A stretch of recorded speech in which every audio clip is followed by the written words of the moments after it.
Hello, and welcome to the Get Lean and Eat Clean podcast. My name is Brian Grin. I'm a certified health coach, trainer, and author. And this podcast is for middle-aged men and women looking to optimize their health and get their bodies back to what it once was 10 to 15 years ago. I will give you simple, actionable items to get long-term sustainable results. Thanks for listening and enjoy the show.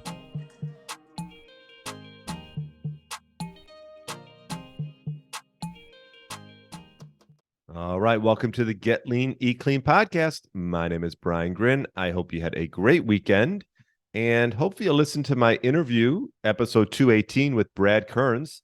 This is the third time I've had Brad on, and he's a mentor of mine, someone that definitely helped me out when I first started my podcast.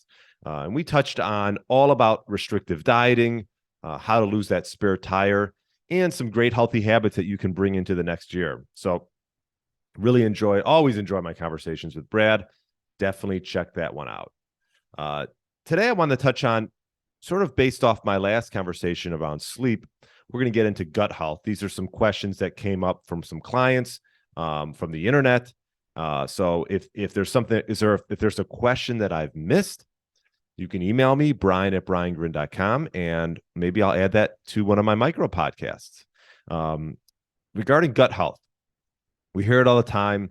I just did a great podcast interview with Colin Stuckert, so check that one out. That was done, just a couple weeks ago. And we talked all about some good steps to take to support a healthy gut. And I'm going to touch on some of that today, but also get into some other questions that came up regarding gut health. I mean, one of the main questions is why should you focus on gut health? I mean, first and foremost, you've heard about this gut-brain axis. And the gut and the brain are tied together. One of the reasons they're tied together is the serotonin that's produced is 90% coming from the gut. So serotonin is known for regulating mood, appetite, and sleep. So pretty important. Gut microbiota levels can affect chemicals, neurotransmitters in your brain, and certain types of microbes in the gut can directly stimulate the production and release of serotonin and in the cells in the lining of the colon. So 90% of your serotonin production is coming from the gut. So pretty important. That's just one reason to pay attention to gut health. Another reason is just, reducing inflammation in the body. And if you're better able to digest foods and absorb nutrients, you're going to get better energy throughout the day. So a lot of times if people are sluggish, it might have to do with gut health. Also too, what should you be doing to get a healthy gut? We talked about this with Colin. One of them is pay attention to keeping the acid in your stomach higher rather than lower. Low stomach acid, which he talked about, can be common. And essentially, with all these alkaline drinks, such as these alkaline waters, perhaps maybe you shouldn't be drinking those every day and eating healthy animal proteins, which will help promote healthy acid in your gut. So what else could you do? Probiotics is a big topic. I am a fan. I've become a fan of them. They're not all created equal. I actually did an interview with the CEO of BioOptimizers, Wade Lightheart, and we talked all about his gut health line.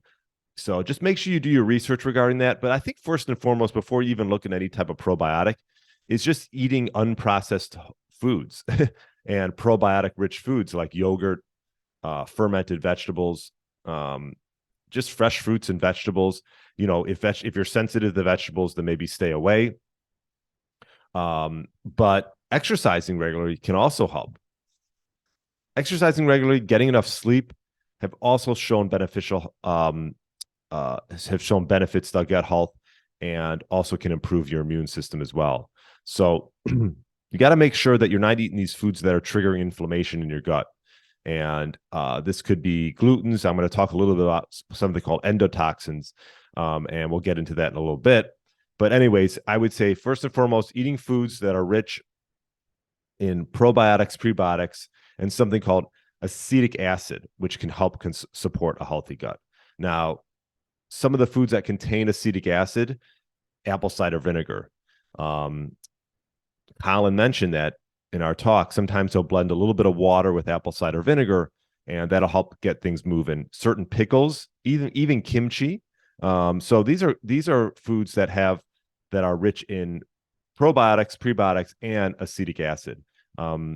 Additionally, unsaturated fats that are found in nuts and avocado and olive oil can provide fatty acids, and fiber-rich vegetables as well can help promote regularity.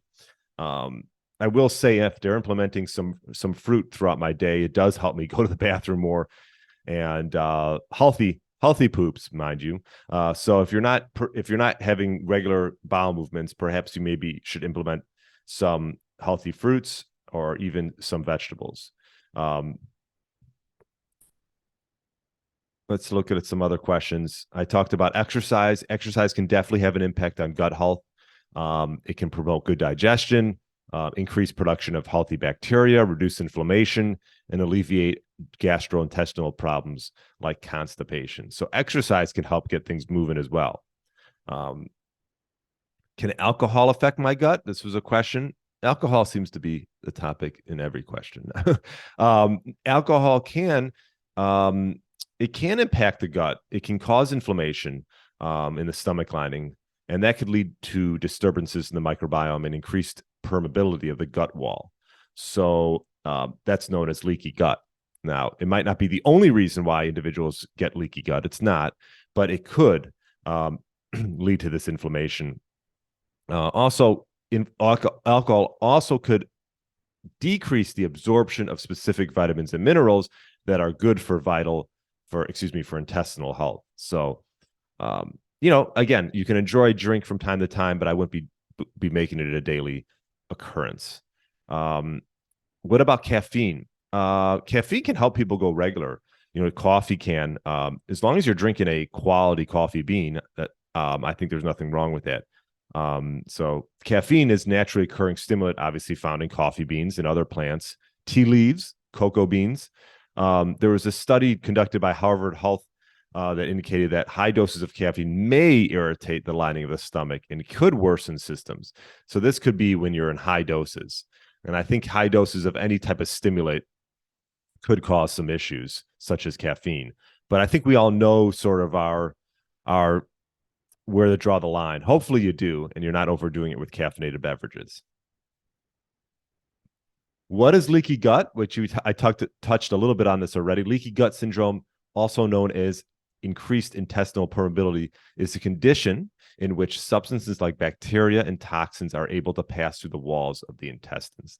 Doesn't sound so good. This could lead to inflammation, other health-related issues such as food allergies, gluten intolerance, digestive issues, skin problems, and autoimmune disease. So leaky gut is now seems like it's becoming more prevalent. And I think it just has to do with these nutrient deficiencies that we're having from eating processed foods with additives, excessive stress, and increase in alcohol and sugar consumption. So I would say the best way to prevent and treat leaky gut is to eat a balanced diet that's unprocessed and nutrient-dense whole foods. I've done some podcasts on some great nutrient-dense foods. I've done them. I've talked about it with Brad Kearns, and so check those out. So reduce stress, minimize processed foods, and try to emphasize nutrient-dense foods.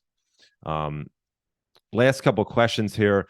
This one's on endotoxins, and I've had Jay Feldman on. He talks a lot about how endotoxins are one of the top leaders, could be one of the top leaders in producing many issues within our cells, within our energy production, and endotoxins, also known as liposaccharides, are toxins associated with bacteria that could lead to negative effects. So LPS, also known as lipopolysaccharides, can enter the body and trigger responses such as inflammation. And so common signs and symptoms: fever, abdominal pain, diarrhea. So LPS could be linked to some serious illnesses such as cardiovascular disease and even sepsis. So it's definitely something that you want to keep an eye on if you feel like you're you're having these gut issues. Now, how do you reduce endotoxins in the body? Well, I could probably do a whole podcast reducing endotoxins. There could be a few different methods you could try. One is removing gluten. That could provide some relief. Also, another option is to remove lectins and saponins from your diet. Many lectins and saponins are resistant to digestion, and we cannot break them down. And so sometimes this could, if we can't break them down, they consume access within our gut, and they'll create sort of a blocking. So like once they reach the gut, they can bind to the lining of the intestinal wall and block nutrient absorption, change the gut flora, and can break the intestinal wall. So one is removing gluten. Two is removing lectins and saponins. Three, potentially nightshade vegetables could be an issue. Beans, peanuts, pseudo grains. But what can you do? I mean, regular exercise definitely can help. Eliminating what I just mentioned above can definitely help. And then just, reducing stress, avoiding heavy drinking, removing seed oils from your diet, canola, sunflower oil. Seed oils seem to be in every packaged good you could buy. And even the things that they make at Whole Foods have seed oils in them. So these are ways that you can manage levels of endotoxin. But it's definitely could be a serious issue, and you definitely want to consult your health professional if you do feel like you have some buildup in endotoxins in your body. So those are some questions regarding gut health. First and foremost, exercise, reduce stress, avoid processed foods. Those are great steps. And then if you want to add in some probiotics, even through something like BioOptimizers makes a great one. In my interview with Wade Lightheart, we talk about that. But first and foremost, I would focus on the healthy foods and see how that works. If you have any other questions regarding gut health, let me know. And hope you have a great rest of the week. And I will talk to you on Friday with another great interview. Thanks for listening to the Get Lean, Eat Clean podcast. I understand there are millions of other podcasts out there, and you've chosen to listen to mine, and I appreciate that. Check out the show notes at briangrin.com for everything that was mentioned in this episode. Feel free to subscribe to the podcast and share it with a friend or family member that's looking to get their body back to what it once was. Thanks again, and have a great day.